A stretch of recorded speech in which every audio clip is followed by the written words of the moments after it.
Once upon a midnight dreary, while I pondered, weak and weary, over many a quaint and curious volume of forgotten lore, while I nodded, nearly napping, suddenly there came a tapping, as of someone gently rapping, tapping at my chamber door.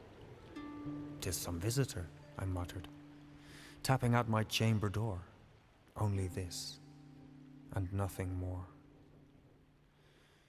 Ah, distinctly I remember it was in a bleak December, and each separate dying ember wrought its ghost upon the floor.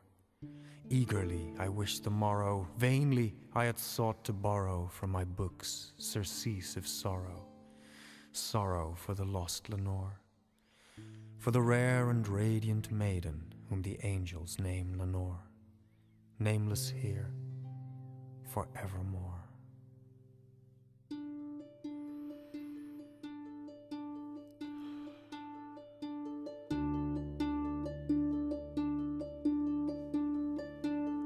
And the silken, sad, uncertain rustling of each purple curtain thrilled me, filled me with fantastic terrors never felt before.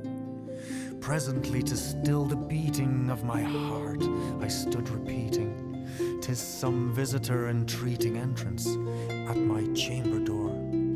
Some late visitor entreating entrance at my chamber door.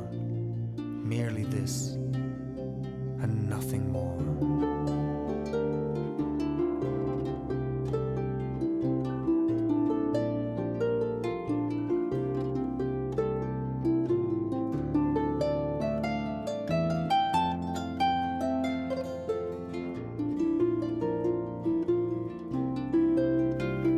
Out into the darkness peering, long I stood there wandering, fearing, doubting, dreaming dreams no mortal ever dared to dream before.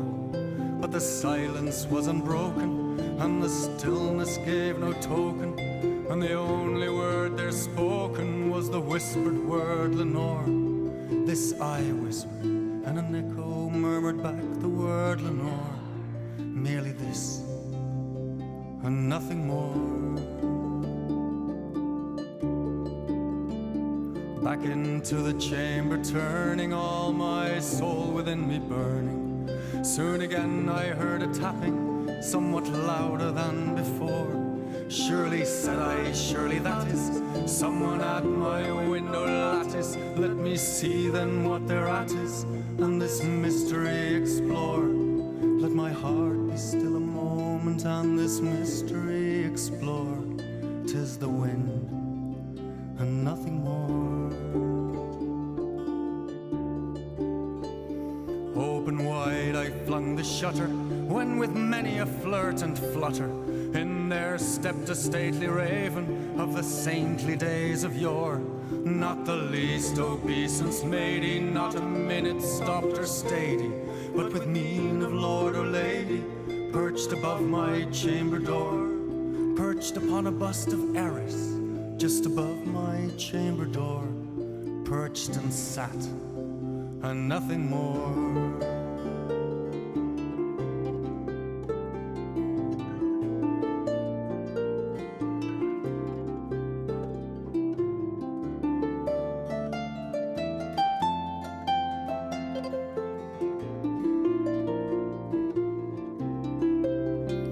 Soon that ebony bird beguiling my sad fancy into smiling, by the grave and stern decorum of the countenance it wore. "Though thy crest be shorn and shaven, thou," I said, "art sure no craven, ghastly, grim and ancient raven, wandering on the nightly shore. Tell me what thy lordly name is on this night's Plutonian shore." Quoth the raven, "Nevermore." Now the raven, sitting lonely on that placid bust, spoke only that one word, as if his soul in that one word he did outpour.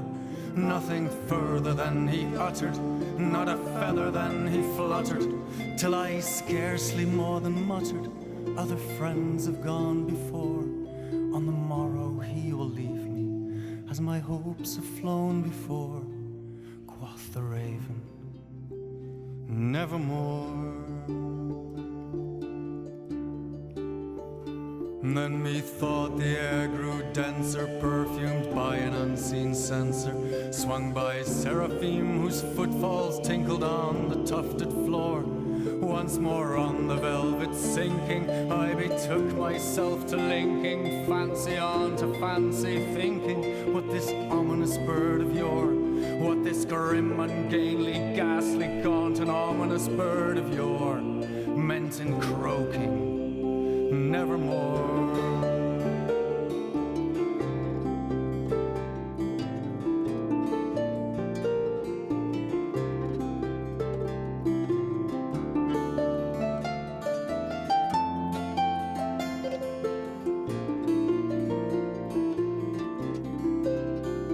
Prophets said I a thing of evil, prophets still if bird or devil, whether tempter sent or whether tempests tossed the ear ashore. Desolate yet all undaunted on this desert island, chanted on this home by horror haunted, tell me truly I implore, is there balm in Gilead? Tell me I implore, quoth the raven, nevermore.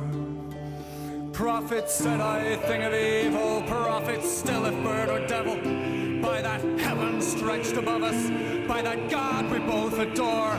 Tell this soul with sorrow laden, if within the distant Aidenn it shall clasp a sainted maiden, whom the angels name Lenore. Clasp her air and radiant maiden, whom the angels name Lenore. Quoth the raven, nevermore. Be that word our sign in parting, bird or fiend, I shrieked upstarting. Get thee back into the tempest and the night's Plutonian shore. Leave no black plume as a token of that lie thy soul has spoken. Leave my loneliness unbroken, quit the bust above my door. Take thy beak from out my heart and take thy form from off my door. Quoth the raven, nevermore.